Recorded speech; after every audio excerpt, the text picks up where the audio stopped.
Hi everyone, Adarsh here. So today we're gonna see how we can, in Spring Boot we'll get a default container as a Tomcat. So how we can, use a JT as a container for our application. So this is a sample which gonna tell us, which gonna guide us how we can do that thing. So let's go to the pom.xml first.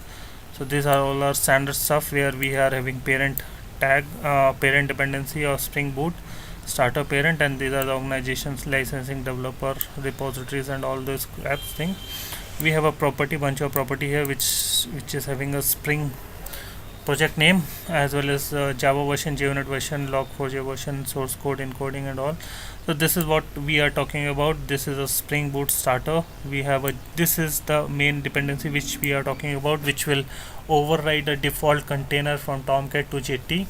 So now in this application we're gonna get a JT as a default container. This is all Spring Web MVC dependencies, and these are the testing dependency. So I guess I have kept this dependency twice, so no matter, we can just remove this. It's gonna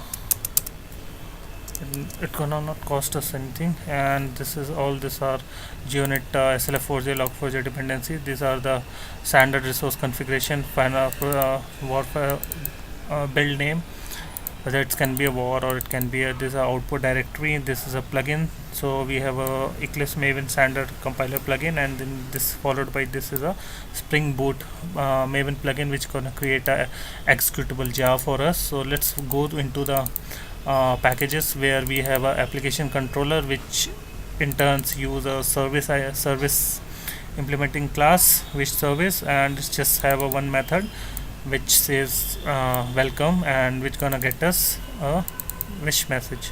So this is just a servlet context initialization listener which gonna tell us when context is initialized and destroyed. And we have a wish service specification which talks about get message. And in the implementation, what we have done, we have just injected a message from the property file. So I'll show you the property file also. This is a message which gonna include into the which gonna inject inside the service. And this is a server compression enabled true, and compression minimum response size is 1, and all these are standard logging, these are the standard login configurations, log4j.xml. So all these are the standard stuff. And let's move to our own main class. So this Spring Boot application, that's it, and we have registered this class there.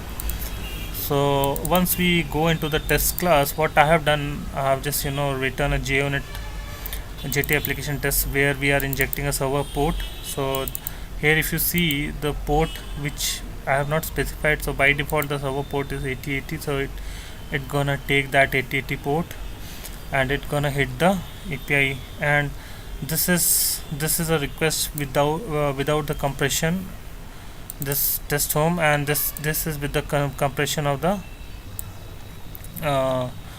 response. So I'll just execute and debug it from here and explain you how it internally works. So for this, no need to start the application, because it's when we execute the test case itself, we're gonna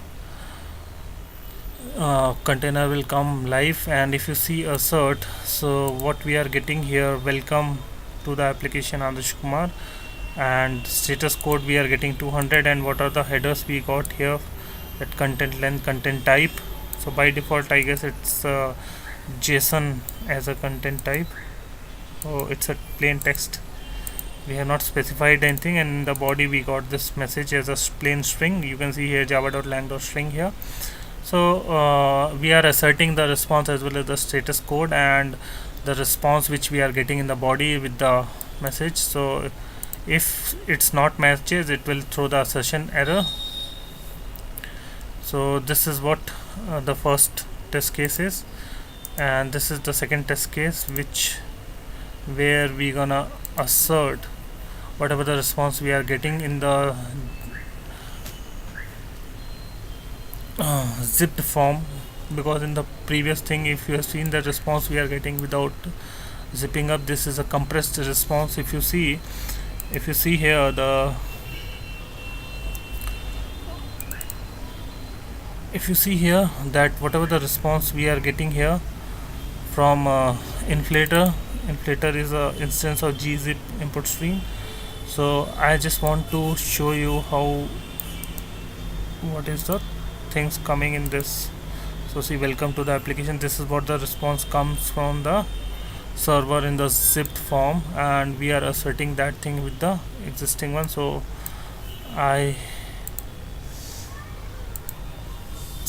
I guess there is some issue. Okay, assert welcome to the application Adarsh Kumar actual.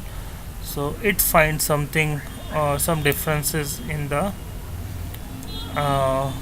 response, that's why it's breaked up, otherwise it will work properly. So let's see, let's debug it once again and see why the response has, oh, I got it, because already what we have done, we have just put the breakpoint and we have just seen the inside of this, and the value is we have taken the value. So if we see this time it should not break.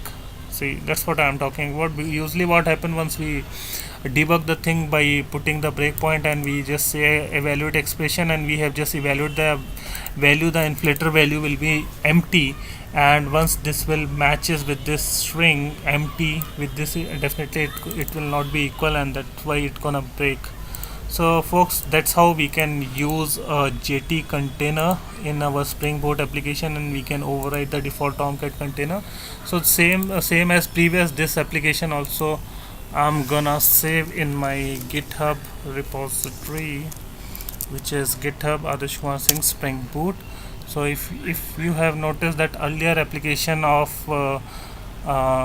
whatever we have created a Jersey example, Spring Boot Jersey example, that is also there. All the examples are already there, and this example also I'm gonna push after this recording, and I'm gonna come up with something new also, interesting one. Till then, bye, take care.